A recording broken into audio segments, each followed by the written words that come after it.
আজকে আমরা দেখো আয়নীয় যৌগ সম্পর্কে পড়ব। আয়নীয় যৌগ পড়তে গেলে প্রথম আমি একটা উদাহরণ নিয়েই পড়ব আমরা। তারপর NaCl। NaCl হচ্ছে কি, এর নাম কি সোডিয়াম ক্লোরাইড। সোডিয়াম ক্লোরাইড,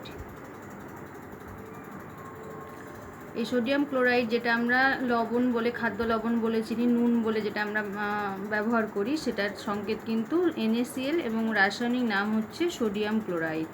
এবার এই সোডিয়াম ক্লোরাইডটা গঠিত হয় কিভাবে না, সোডিয়াম পরমাণু, সোডিয়াম যে মৌল, সোডিয়াম তো একটা ধাতু, সোডিয়ামের সাথে কার বিক্রিয়া ঘটে ক্লোরিন Cl2, এটা হচ্ছে ক্লোরিন গ্যাসের সংকেত, বিক্রিয়া করে তৈরি হয় NaCl। এটা যেহেতু এখানে 2 অণু ক্লোরিন আছে, তাহলে যেহেতু ব্যালেন্স করতে হলে আমরা আগের দিন শিখেছিলাম ব্যালেন্স করার জন্য কি করতে হবে, এখানে যেহেতু ক্লোরিন 2টো, তার মানে এখানেও আমাকে ক্লোরিনের সংখ্যা সমান করতে হবে। তাহলে যদি এখানে 2 দিই তাহলে 2টো ক্লোরিন হয়ে গেল, কিন্তু সোডিয়ামের সংখ্যাও বেড়ে গেল, 2টো সোডিয়াম, তাই এখানেও আবার একটা 2 দিতে হবে। তাহলে দেখো 2 অণু সোডিয়ামের সাথে 1 অণু ক্লোরিন বিক্রিয়া করে 2NaCl সোডিয়াম ক্লোরাইড বা 2টো খাদ্য লবণের অণু গঠন করেছে, একটা যৌগ গঠন করেছে। তাহলে এই যে সোডিয়ামের সাথে ক্লোরিন যুক্ত হয়ে যাচ্ছে, যুক্ত হয়ে একটা নতুন যৌগ গঠন করছে, এই যে দুটো আলাদা মৌল একসাথে থাকছে একটা যৌগের মধ্যে, তাহলে নিশ্চয়ই এই সোডিয়াম আর ক্লোরিনের মধ্যে একটা বন্ধন আছে।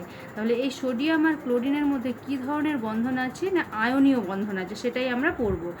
আয়নীয় বন্ধন থাকার জন্য মানে এই যে সোডিয়াম হচ্ছে যেহেতু ধাতু আর ক্লোরিন হচ্ছে কিন্তু অধাতু, এই সোডিয়াম আর ক্লোরিন যখন একসাথে যুক্ত হয়ে এই সোডিয়াম ক্লোরাইড যৌগ গঠন করছে, তখন সোডিয়াম পরমাণু আয়ন হিসেবে, ক্যাটায়ন হিসেবে থাকে, আর ক্লোরিন হচ্ছে অ্যানায়ন হিসেবে, এবং এদের মধ্যে একটা আকর্ষণ বল কাজ করে, এবং ওই ধরনের এর ফলে একটা তাদের মধ্যে ওই আকর্ষণ বলটাকে কি বলা হচ্ছে, বন্ধন বলা হচ্ছে।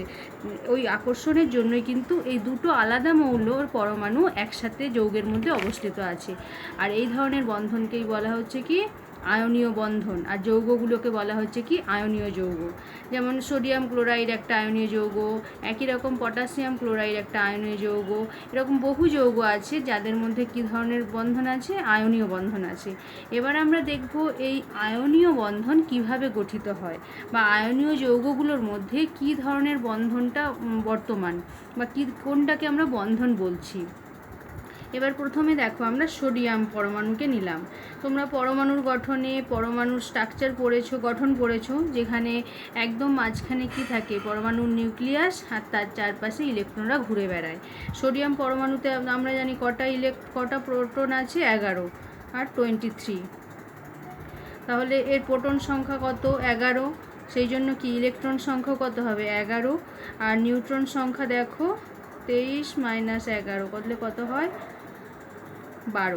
12টা হচ্ছে নিউট্রন। এবার তাহলে এই যে সোডিয়াম পরমাণুকে দেখতে কেমন হচ্ছে দেখো, সোডিয়াম পরমাণুর এটা যদি নিউক্লিয়াস ধরি, প্রোটন হচ্ছে 11টা আর নিউট্রন হচ্ছে 12টা। এবার এর চারপাশে কারা ঘুরছে, ইলেকট্রনরা ঘুরছে। তোমরা জানো প্রথম কক্ষে সর্বাধিক কটা ইলেকট্রন থাকতে পারে, 2টো ইলেকট্রন। ইলেকট্রনকে আমি এখানে আমি E- দিয়েই দেখাচ্ছি, বা বল আকারেই দেখাচ্ছে, তোমাদের বইয়ে এরমভাবেই আছে, তাই মানে সার্কেল করেই দেখাচ্ছে, এক একটা সার্কেল মানে এক একটা ইলেকট্রন। তাহলে এখানে প্রথম কক্ষে প্রত্যেকটা পরমাণুর প্রথম কক্ষে কটা ইলেকট্রন থাকতে পারে, 2টো ইলেকট্রন। 2টো ইলেকট্রন হয়ে গেল, টোটাল ইলেকট্রন আছে 11টা, তার মধ্যে থেকে 2টো প্রথম কক্ষে 2টো থাকছে। এবার দ্বিতীয় কক্ষ যেটা, দ্বিতীয় কক্ষে কটা 2টো চলে গেলে পড়ে আছে কটা, আরও 9টা পড়ে আছে। দ্বিতীয় কক্ষে সর্বাধিক ইলেকট্রন থাকতে পারে কটা, 8টা। তাহলে এখানে 8টা ইলেকট্রন দিয়ে দিলাম, 1টা 2টো 3টে 4 5 6 7 8, আর একদম লাস্ট কক্ষ যেটা, তাহলে দেখো কটা ইলেকট্রন হলো, এই কক্ষে 8টা আছে, এই কক্ষে 2টো, টোটাল 10টা, এখনও একটা ইলেকট্রন থেকে গেছে। তাহলে লাস্ট কক্ষে কটা ইলেকট্রন থাকবে, একটা ইলেকট্রন সোডিয়াম পরমাণুর ক্ষেত্রে।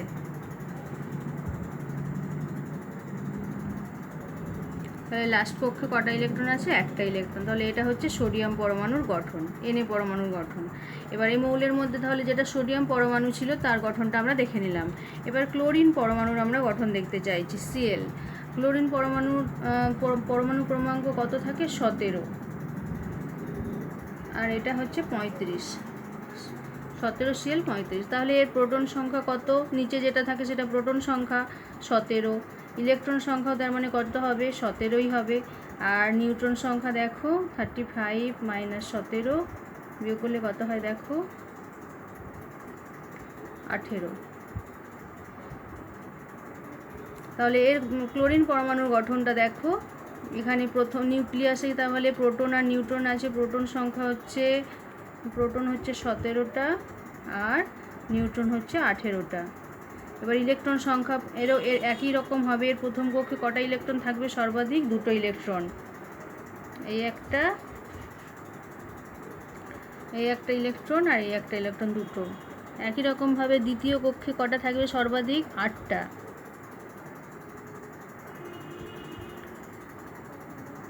1 2 3 4 5 6 7 8, 8টা ইলেকট্রন। তাহলে টোটাল হলো 10টা ইলেকট্রন ভর্তি হয়েছে। কিন্তু ক্লোরিনের ইলেকট্রন সংখ্যা কত 17টা।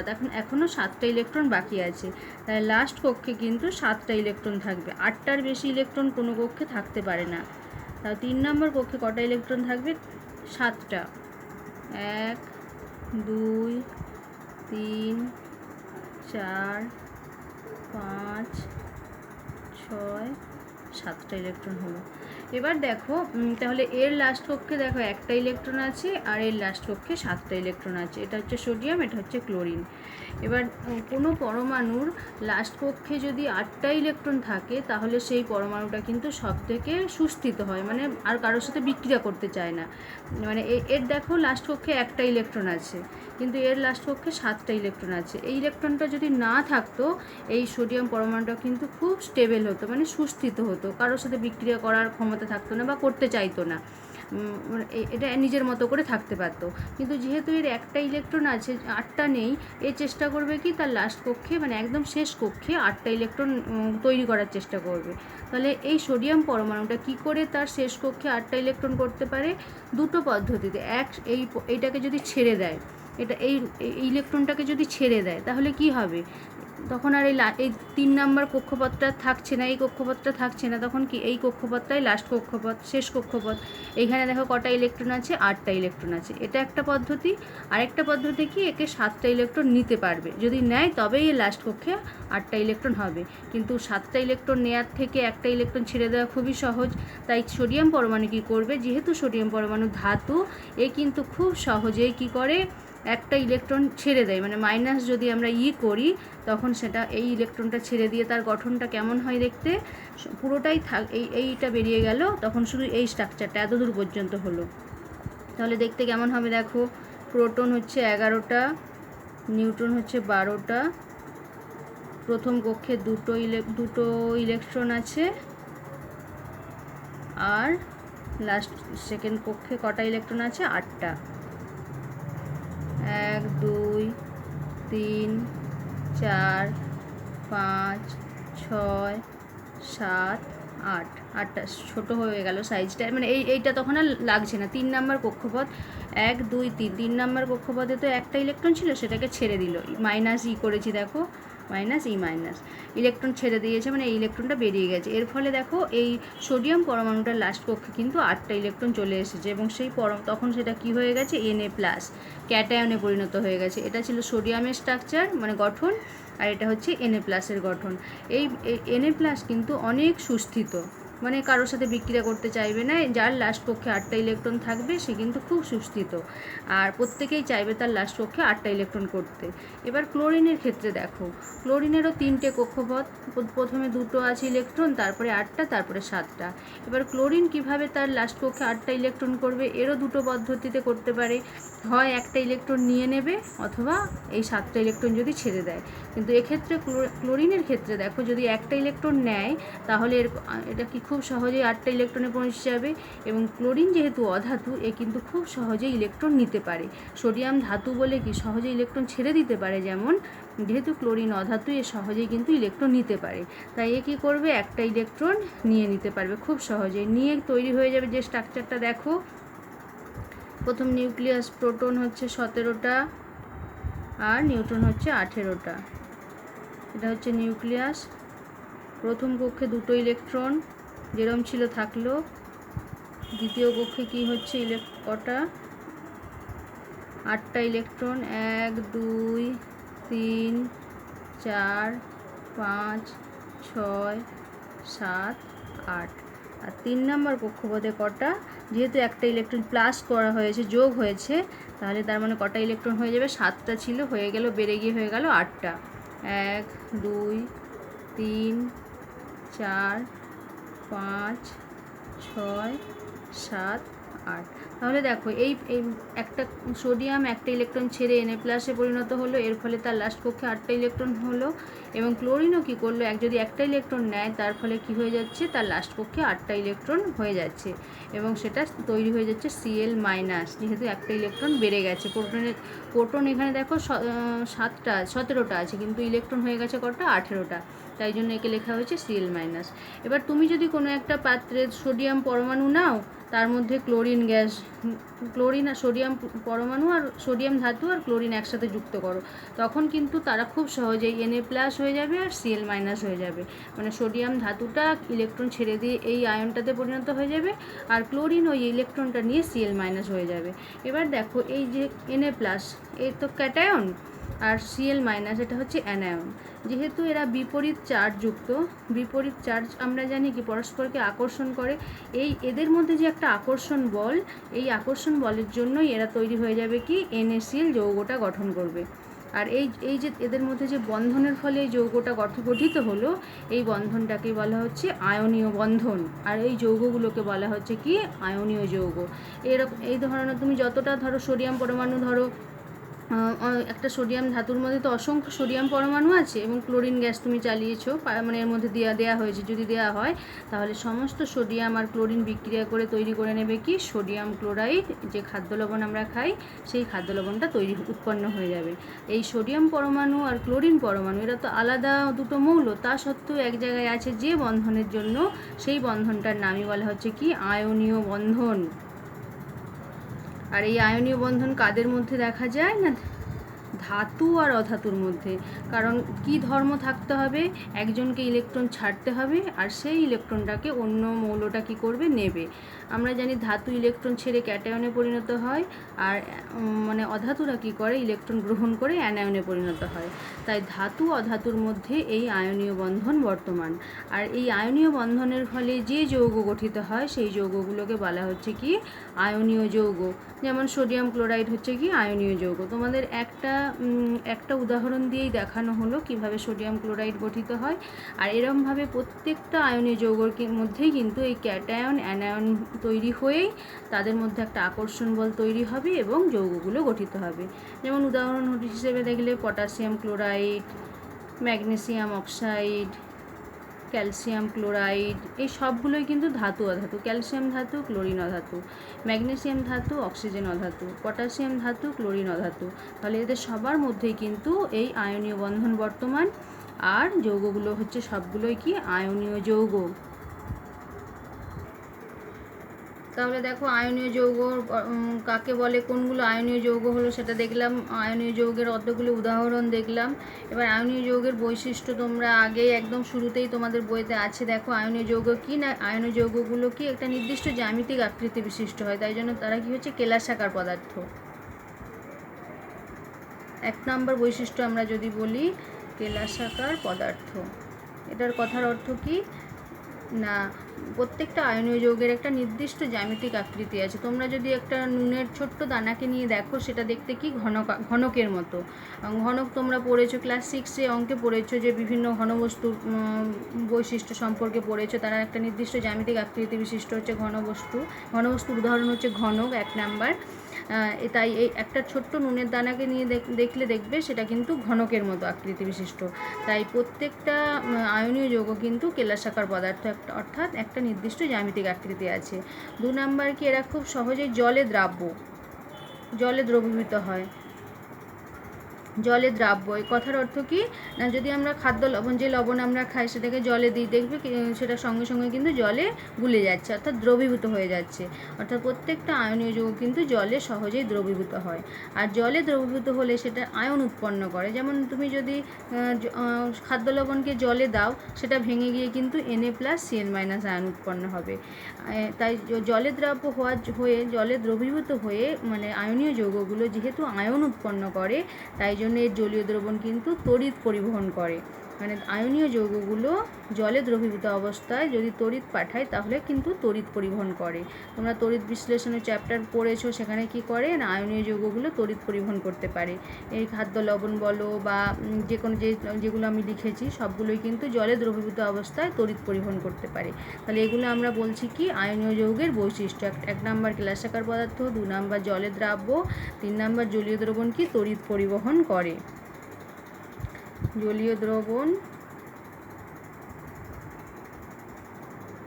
তড়িতের পরিবাহী বা তড়িৎ পরিবহন করে। জলীয় দ্রবণ তড়িৎ পরিবাহী, এগুলো হচ্ছে আয়নীয় যৌগের বৈশিষ্ট্য।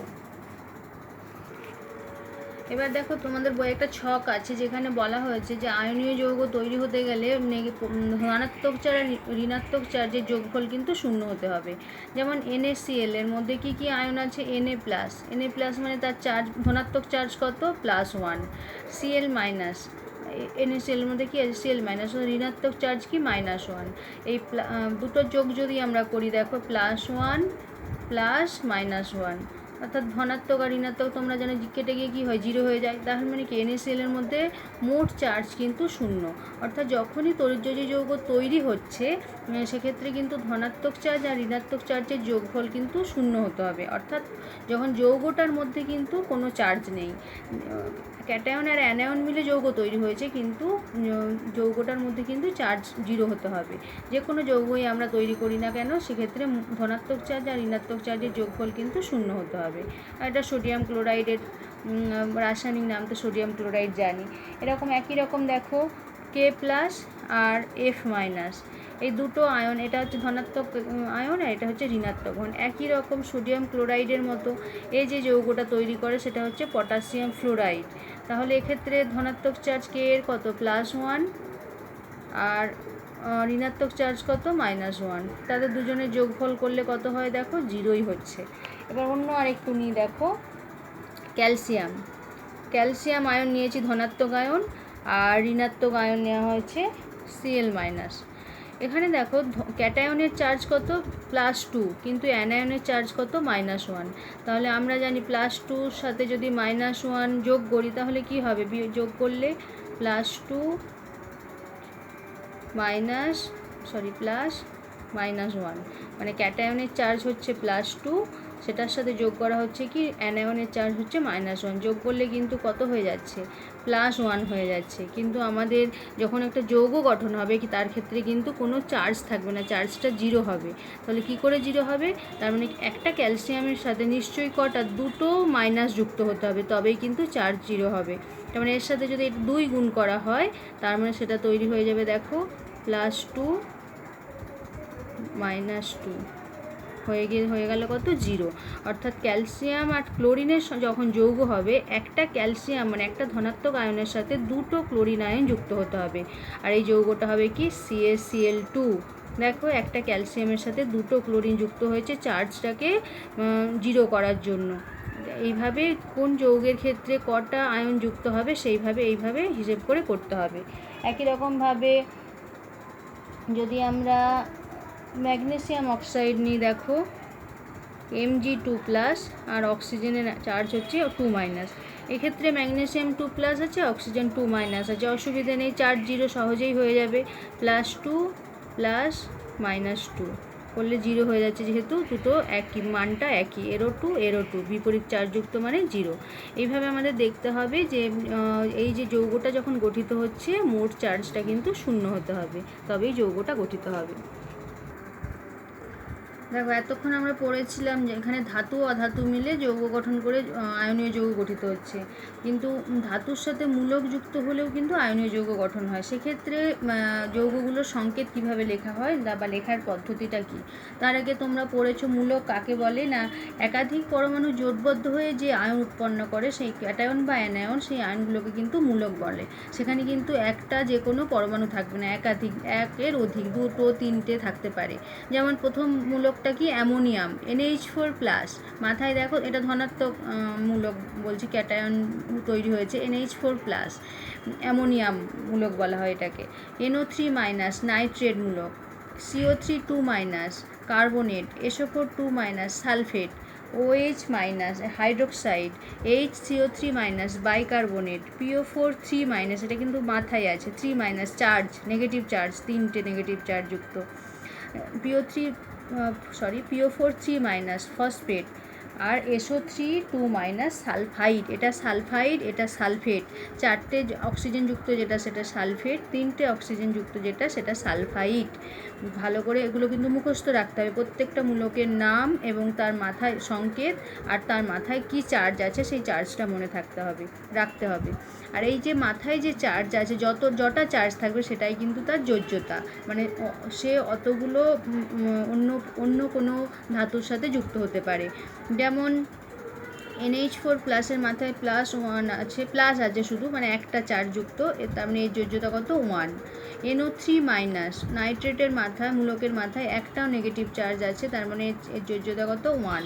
CO3-, কার্বনেট মূলকের মাথায় দুটো নেগেটিভ চার্জ আছে, তার মানে এর যোজ্যতা কত, 2।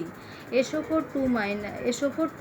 অর্থাৎ সালফেটের মূলকের মাথায় 2- আছে, তার মানে এর যোজ্যতা কত, 2। OH-, হাইড্রোক্সাইডের মাথায় একটা চার্জ আছে, তার মানে এর যোজ্যতা 1। HCO3-, এর মাথায় একটা চার্জ আছে, তার মানে এর যোজ্যতা হচ্ছে 1। PO4-, এর মাথায় তিনটে নেগেটিভ চার্জ আছে, ঋণাত্মক চার্জ, তার মানে এর যোজ্যতা কত, 3। SO3-, এর মাথায় 2- আছে, তার মানে এর যোজ্যতা কত, 2। এবার সংকেত লেখার নিয়ম তোমরা ক্লাস 7-এ পড়েছো, যে দুটো পরমাণু বা দুটো মৌল দিয়ে যদি সংকেত হয়, ধরো পটাশিয়াম ক্লোরাইড আমরা সংকেত লিখতে চাইছি, ধরো পটাশিয়াম একটা মৌলের পরমাণু আর ক্লোরিন একটা পরমাণু, তা সেক্ষেত্রে কী করে সংকেতগুলো লেখা হতো না, প্রথম মৌলটার চিহ্ন আর দ্বিতীয় মৌলটার চিহ্ন লিখতে হয়, আর এর যোজ্যতা ওর ঘাড়ে, ওর যোজ্যতা এর ঘাড়ে, এইভাবে তোমরা পড়েছো আগে। মানে পটাশিয়ামের যা যোজ্যতা সেটা এর নিচে বসবে, এটা 2 নয় যদিও, পটাশিয়ামের যোজ্যতা ক্লোরিনে বসবে, আর ক্লোরিনের যোজ্যতাটা কোথায় বসে, এইভাবে তীরচিহ্ন দিয়ে দেখানো ছিল, মনে করো যে প্রথম মৌলটার যোজ্যতা কোথায় যাবে, ক্লোরিনে যাবে, আর ক্লোরিনের যা যোজ্যতা সেটা এখানে আসবে। এখানে যেহেতু পটাশিয়ামের যোজ্যতা 1 আর ক্লোরিনের যোজ্যতা 1, তাই পটাশিয়ামের ক্লোরাইডের সংকেত কিন্তু KCl, এইভাবেই লেখা হয়। পটাশিয়াম ক্লোরাইডের যোজ্যতা হচ্ছে KCl। এবার দেখো, আমরা এই মূলকগুলোকে ব্যবহার করে বিভিন্ন যৌগের গঠন সংকেত আমরা লিখতে চাইছি, আয়নীয় যৌগের সংকেত। প্রথম আমরা যদি যৌগটা বলি, aluminium sulphate. Aluminium sulphate, aluminium sulphate. Aluminium কিন্তু যখন আয়ন হয় সেটা কিন্তু Al3+, আর সালফেট মূলকের তো সংকেত তোমরা দেখলে, SO4-। অ্যালুমিনিয়ামের মাথায় 3+, আমি কেন লিখেছি, কারণ অ্যালুমিনিয়ামের যোজ্যতা কিন্তু 3, মানে 3টে ইলেকট্রন ছেড়ে 3+ হয়েছে যখন যৌগটা গঠন হচ্ছে। আর সালফেটের মাথায় 2- আছে, সালফেটের যোজ্যতা 2। তাহলে সংকেত যখন আমরা তৈরি হবে, যৌগটা যখন তৈরি হবে, তাহলে আমাদের নিয়ম কি, প্রথমে এই মৌলটার চিহ্ন লিখে দেবো Al, আর সালফেট মূলকের SO4 লিখে দেব। এবার এর যোজ্যতা কত, 2। 2টা কোথায় বসবে, এর 2 তো যোজ্যতা, এর নিচে 2 লিখেছে, এই 2টা কিন্তু কোথায় বসবে, অ্যালুমিনিয়ামের নিচে বসবে, Al2। আর এই অ্যালুমিনিয়ামের যোজ্যতা কত, 3, এর যোজ্যতা কোথায় কার ঘাড়ে বসবে না, সালফেটের নিচে বসবে। যেহেতু এটা একটা মূলক, তাই পুরোটাকে ব্র্যাকেটের মধ্যে ঘিরে এর নিচে 3টাকে বসাতে হবে। তার মানে অ্যালুমিনিয়াম সালফেটের সংকেত হলো Al2SO4(3). তার মানে সংকেত লেখার জন্য তোমাদের কিন্তু যোজ্যতাগুলো মনে রাখতে হবে। এই যে অ্যালুমিনিয়ামের যোজ্যতা 3, সেটা কিন্তু তোমরা ক্লাস 7-এ পড়েছো, বিভিন্ন ধাতুর কার কী যোজ্যতা, বা বিভিন্ন পরমাণুর কার কী যোজ্যতা সেটা কিন্তু তোমরা পড়েছো আগে। এখানে আমি লিখে দিয়েছি যেহেতু Al3+ করে, কারণ যেহেতু এটা তিনটে ইলেকট্রন ছেড়ে H3+ হয়, তাহলে এর যোজ্যতা কত হলো, এই সংকেত কী হলো, Al2SO4 3। একই রকমভাবে ফেরিক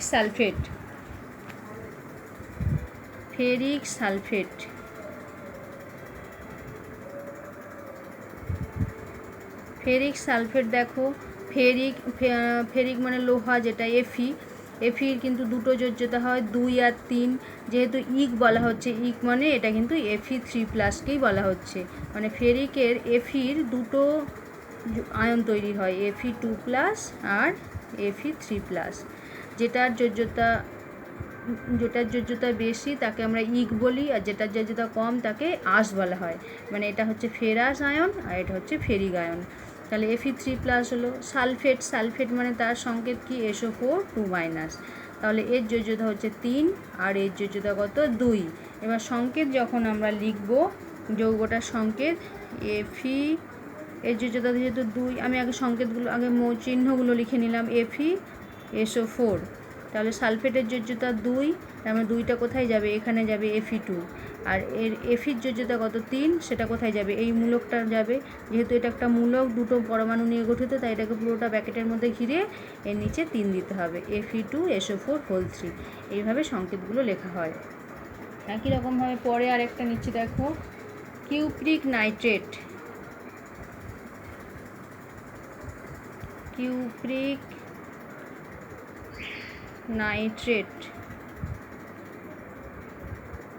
কিউপ্রিক মানে কি, কপারের যৌগ এটা। কপারেরও দুটো যোজ্যতা, একটা 1 আর 2, মানে দুটো আয়ন উৎপন্ন করে কপার, Cu+1 আর Cu2+। যেহেতু কিউপ্রিক, তাই এটার যোজ্যতা কিন্তু কপারটা Cu2+কে বোঝাচ্ছে, কিউপ্রিক। আর নাইট্রেটের যোজ্যতা সংকেত তোমরা পড়লে এক্ষুনি, NO3-। তাই কিউপ্রিক নাইট্রেটের সংকেত তাহলে কি হবে, তার মানে নাইট্রেটের যোজ্যতা হচ্ছে 1 আর কপারের এক্ষেত্রে যোজ্যতা হচ্ছে 2। তাই সংকেতটা কি হবে, CuNO3 2। যেহেতু নাইট্রেটের যোজ্যতা 1, তাই এখানে আর কিছুই লেখা হলো না, 1 তো লেখার দরকার নেই, কিন্তু কপারের যোজ্যতা 2 যেহেতু, তাই নাইট্রেট মূলকটাকে ঘিরে ব্র্যাকেট দিয়ে এখানে 2 লিখতে হলো। তাই এর যোজ্যতা হচ্ছে CuNO3 2। এবার যার সংকেত আমরা লিখব, ক্যালসিয়াম বাইকার্বনেট। ক্যালসিয়াম হচ্ছে, ক্যালসিয়াম কি Ca2+ উৎপন্ন করে, দুটো ইলেকট্রন ছেড়ে ক্যালসিয়াম আয়ন তৈরি করে। বাইকার্বনেট কি, HCO3-। তার মানে এর যেহেতু মাথায় 2+ আছে, তোমরা ওই যে যৌগ গঠনের নিয়ম অনুযায়ীও করতে পারো, আমি এইভাবে দেখাচ্ছি সংকেত লেখাটাকে, এইভাবে লিখলে সুবিধা হবে। প্লাস চার্জ, যেটা আগে আমরা করছিলাম যে চার্জ 0 করতে হবে, সেই হিসেবে সংকেতগুলো তোমাদের বইয়ে লেখা আছে, কিন্তু আমি এই যোজ্যতা দিয়েই দেখাচ্ছি। এখানে যেহেতু ক্যালসিয়ামের যোজ্যতা 2 আর বাইকার্বনেটের যোজ্যতা কিন্তু 1, তাহলে যৌগটার সংকেত যদি আমরা লিখতে চাই, CaHCO3। আগে শুধুমাত্র সংকেত, পরমাণুর এই চিহ্ন আর এই মূলকের সংকেত লিখে ফেললাম। লেখার পরে এর যোজ্যতা যেহেতু -1টা চার্জ আছে, তাই এখানে কিন্তু লেখার দরকার নেই কিছু। কিন্তু ক্যালসিয়ামের মাথায় দেখো 2+, মানে এর যোজ্যতা হচ্ছে 2। তাহলে বাইকার্বনেটটাকে পুরোটাকে ব্র্যাকেটের মধ্যে ঘিরে, যেহেতু এটা মূলক, এর নিচে কি লিখতে হবে, 2। তাহলে ক্যালসিয়াম বাইকার্বনেটের সংকেত হলো CaHCO3 2। এইভাবে যে কোনো আমরা যৌগই দেওয়া হোক না কেন, তাদের যদি যোজ্যতা জানা থাকে আর মৌলের চিহ্ন আর মূলকের ক্ষেত্রে তার সংকেত যদি জানা থাকে, আমরা কিন্তু খুব সহজেই যৌগগুলোর সংকেত লিখতে পারবো।